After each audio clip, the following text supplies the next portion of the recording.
Mapagpalang araw po mga ka-business, mga kapapi. Sana po ay nasa mabuti po kayong kalagayan. Ah, reaksyonan lang po natin yung mga patama na naman ni Aling Inday sa Batitay. Marami naman po siyang pinupukol na mga ika nga ay haka-hakang mga sinasabi tungkol sa ka-business family. Hanggang kailan kaya si Aling Inday Batitay titigil sa kanyang mga pasaring, ang kanyang ginagawa sa ka-business family?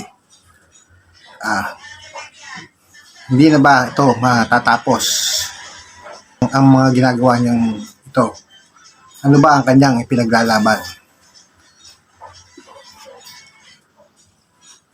Hinubaran daw, sabi niya sa live niya, hinubaran daw siya ni Emerson Dino, ni Kuya Ka-Business. Sana nakita namin yon na hinubaran kami ni Kuya Ka-Business. Mga binibintang mo talaga ay mga walang katotohanan. Sino bang naniniwala sa'yo? Yung mga alagad mong sa mga comment section, yung mga pinaniniwala mo.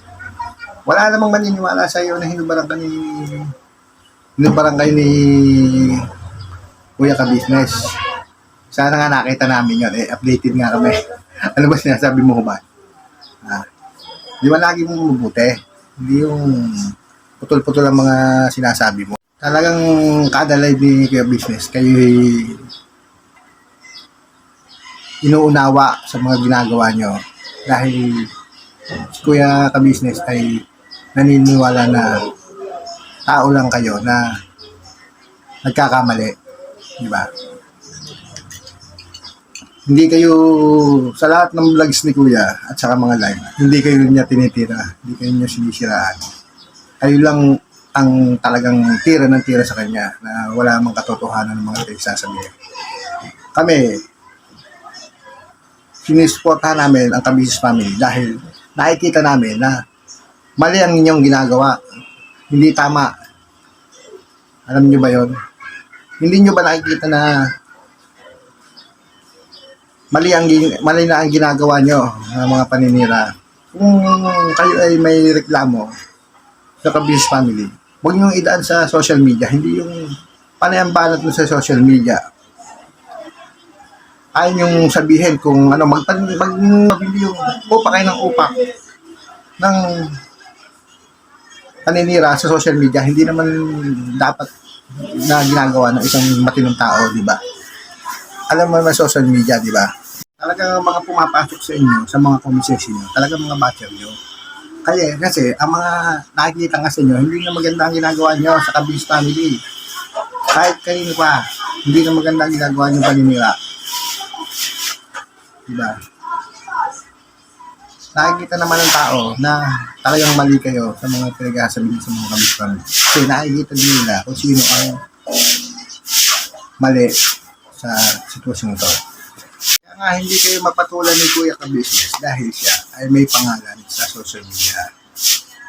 Dahil kayo ay wala naman siya mahihita sa inyo, di ba? Kaya hindi nga kayo mapatag-patulan. Hindi nga kayo sinasagot sa mga binibigay niyong paratang sa kanya sa mga live nyo. Naintindihan niyo ba yun? Doon pala ang alam niyo na kung nasabi si Kuya Ka-Business, nagigilingin kayo. Ang sabi ni Kuya Ka-Business sa kanyang live, isa pang pagkakataon na gawin pa uli ni Rick yung ginawa niya nung dati. Hindi na niya patatawarin si Rick. Yun ang sabi niya. Uubusin niya lahat ng pera niya para lang hindi yung gigilingin. Walang sinasabi si Kuya Ka-Business na gigilingin kayo. Pati ikaw, hindi ka kasama doon sa ni Kuya Ka-Business. Dahil hindi naman ikaw yung nagdemanda dati ng walang katotohanan. Diba? Ito lang na naging mabait ang nanay ni Clarissa kala Kuya Ka-Business. Yan ang totoo.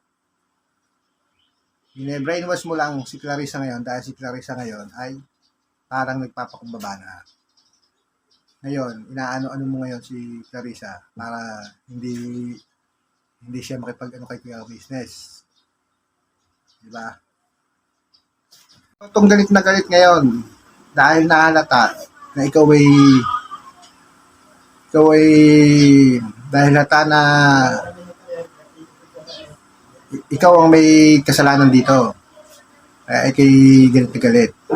Nakikita na apektado ka sa mga ginagawang mga reaksyon namin. Hindi okay. Dahil tinatamaan ka, kitang-kita na sa mga reaksyon mo. Na gitil ka na. Hindi naman kayo pinahingi ng tawad. Hindi naman ikaw pinahingi ng tawad. Kung ayaw mo magbigay ng humingi ng tawad, huwag kang humingi ng tawad. Dahil hindi naman kayo pinipilit na humingi ng tawad kay Kuya Business. Kung ayaw nyo, huwag nyo gawin, di ba?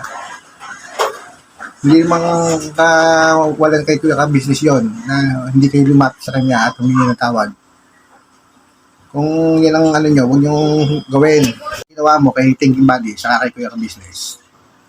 Kaaway mo si Thinking Body. Kaya pagbati si Kuya Business kay Thinking Body. Ngayon, nag-aayit ka naman kay Kuya Business.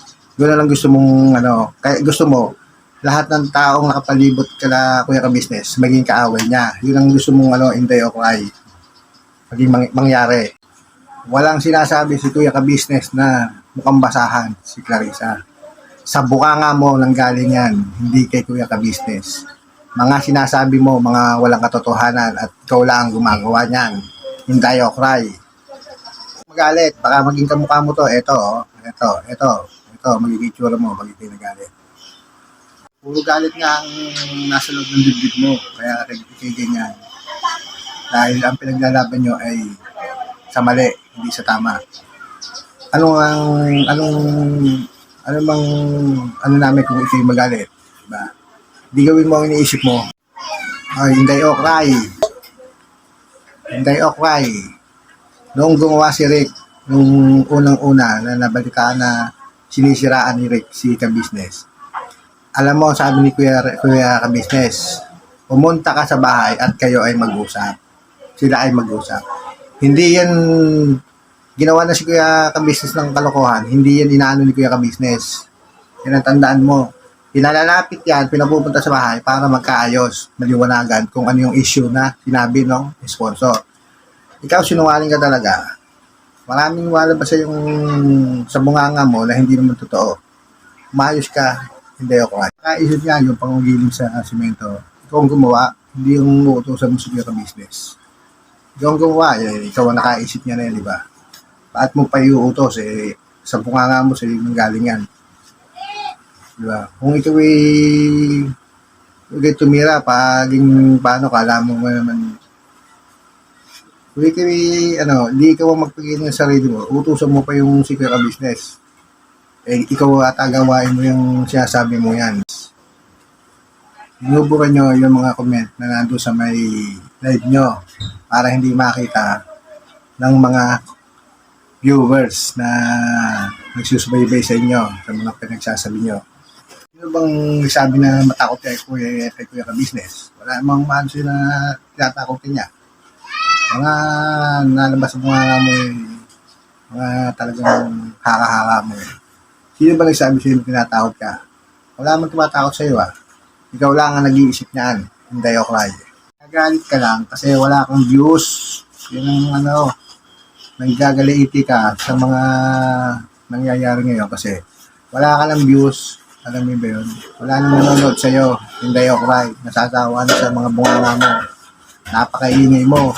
Ang ingay ng bunganga mo, sobra. Pag pinagiling ka, alam mo yung itsura mo.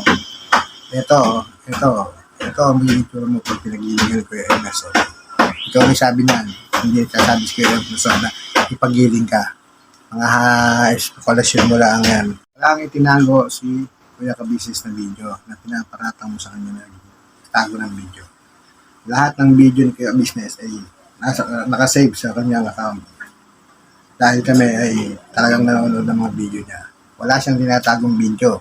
Kung pinapalabas mo, may tinatago. Walang tinatago sa business. Pati, wala namang video na tinitira kayo na sa, sa mga vlogs nila. Saan pa itatago nila? Diba? Matakot ka kay Jonathan pag nilabas namin si Jonathan. Tandaan mo yan. Pag nilabas namin si Jonathan, hindi ako right. Matakot ka.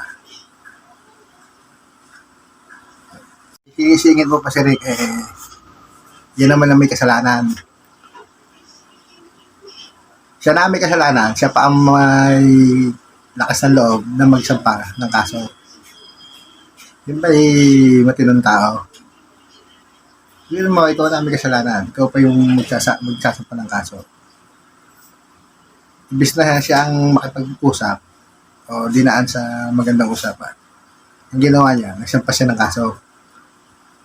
Ito ba'y matinong tao? Itong sinasabi yung si Ray. Ibig sabihin, guilty siya sa ginawa niya. Kasi hindi niya matanggap yung mga sinabi sa kanya. Ano ba sinabi sa kanya ng Kabis family? Makipag-usap siya, paliwanag niya kung ano yung sinasabi ng sponsor. Diba? Ano ginawa niya? Nagsampa siya ng demanda. Sinasabi libel daw. Diba? Ano bang tingin mo dyan kay Rick? Bago sinasabi mo mataas ang pinag-aralan. Wow. Diba? Kanya kayo ng kaso ni Rick, lahat kayong reactor. Hindi na nga lang kagandahan nga ng loob ni Kuya Business. Hindi na kayo pinagproblema. Siya na lang ang umako ng lahat na sinampan ni Rick. Ng kaso, pinakita yan ni Kuya Business sa live niya. Lahat ng reactor kasama sa kaso na ginawa ni Rick.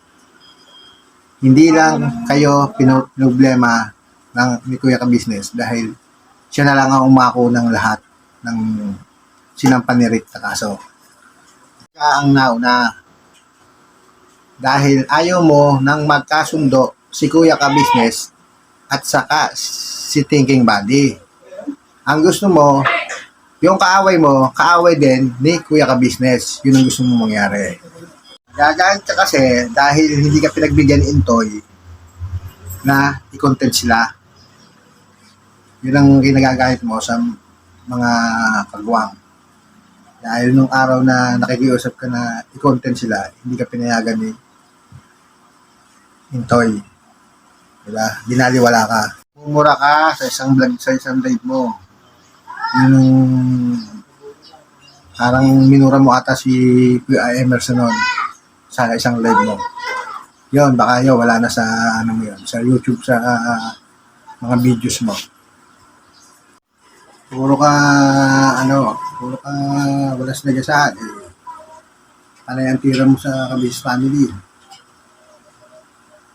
Bago ngayon, tatanggi mo na wala ka sila sa tao. Kayo ba'y nag-iisip ng tama? Bago ngayon, sasabihin mo, wala kang ginagawa. Naninira po riyan, libel. Tanong mo kay Larissa, anong kaso yan? Yan, magaling sa batas siya, si Larissa. Tanong mo. Wala namang siya sabi si Kuya Business. Napanood ko yung live niya. Yung mga sinabi mo sa live mo, yun lang ang napag-usapan sa live ni Kuya Business. Dahil sa iyo rin nagmula yung mga sinasabi nila. Yun ang mga sinasabi mo sa live mo. O bakit? Hindi ka naman namin na hindi pumatol. Hindi pumatol ka. Sagutin mo rin yung mga reaksyon namin. Dahil alam namin ang totoo. Dahil kayo talaga ang nagsimula nitong gulong to. Hindi ang Ka-Business family. Hindi nga kayo pinapatulan ni Kuya Ka-Business sa mga pasarin nyo sa kanila. Diba? Balikan nyo yung mga videos nyo. Wala kayong tama na ginawa doon na hindi nyo pinatamaan ng Ka-Business family. Lahat ng videos nyo, puro sa Ka-Business family ang patama. Yan ang totoo. Ikaw ang nagagalit. Gitil ka sa mga narinig mo sa mga reaksyon. Dahil guilty ka. Yun ang totoo. Dahil totoo. ang mga sinasabi namin sa mga reaksyon namin. Yan, isa yan. Isang paratang na naman yan. Pinagbibintangan mo na hinubaran ni Kuya Ka-Business si Larissa. Kakasuhan kanya yan dyan. Dahil din yan. Bakit hubaran ni Kuya Ka-Business yan? Hindi siya nakasuhan ng rape? Ano bang utak meron ka? Di ba? Kung hinubaran ni Kuya Ka-Business yan, di kinasuhan ni Kuya Larissa ng rape. Diba? Malaki yung namin. Inaano ni Kuya Ka-Business na naging mabait sa kanya ang pamilya ni Clarissa. Dahil wala naman talagang dapat ikagalit eh. Ewan ko bakit ba ikaw siguro may sama ka ng love kay Kuya Ka-Business, gawa ng kahit yung body. Pero si Clarissa dapat wala siyang dapat na iyan kay Kuya Ka-Business dahil hindi naman siya tinarakang iba ni Kuya Ka-Business nung araw na siya ay nasa Ka-Business family. Dahil siya lang naman ang talagang umiwalay kay Kuya Bong ng araw na yon. Kaya totoo lang, napakabait ng pamilya ni Clarissa kay Kuya Ka-Business noong araw na sila pa ni Kuya Bong. Kaya wag kang dahil hindi mo alam ang nangyayari dati. Ha? So daw, pinalalabas po ni Garutay, sponsor daw po ang gumastos kay Clarissa sa yung pag-uwi niya, yung ticket, pinalalabas po ni Clarissa na galing daw po sa sponsor yung pinamasahe ni Clarissa dito. Sa sponsor daw galing doon, si Kuya Ka-Business ang gumastos noon, ikaw ba'y nag-iisip? Hindi naman galing sa sponsor yon. Sa pera ng sahot ni Kuya Ka-Business yon sa YouTube. Hindi mo ba na ano yun? Bakit? May inambag ka ba doon? Magkakasagot kayo. Ano sasabihin ni Clarissa? Di sasangayin yan sa'yo. Nag-iisip ka ba? Sasabi ba yan ng totoo? Kasagot mo yan. Kahit ano sabihin mo, hindi mo paniniwala ang mga viewers. Dahil sa reaksyon pa lang ng pananalita mo, galit na galit ka, guilty ka, ikaw may kasalanan. Tandaan mo yan. Sinasapihan. Magagalit ka bago ngayon, nagsasayaw ka. May sumasapi sa'yo. Ikaw ang sinasapihan ni Aning eh.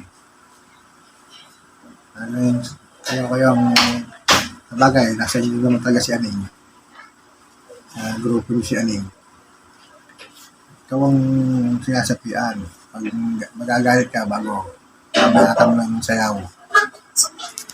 Parang sinasapian siya. Sinasapian.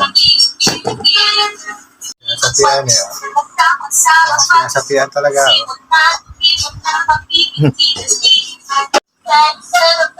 Sige po, hanggang dito na lang po ang aking reaction kay Inday Okray, ang mga paratang niya sa Ka-Business family. Mismo pinupunto niya po ang pangalan Kuya Ka-Business na si Kuya Emerson Dino. Masyado siyang maanghang kanyang mga pananalita. Kayo na po ang bahala na umusga sa kanya. Hanggang sa susunod na video ko na lang po. Maraming salamat po sa Ka-Business family, Ka-Business TV, Ka-Business Official, sa mga reactor, sa mga kagwang, sa mga subscriber at viewers. Maraming salamat po. Sa susunod na vlogs na lang.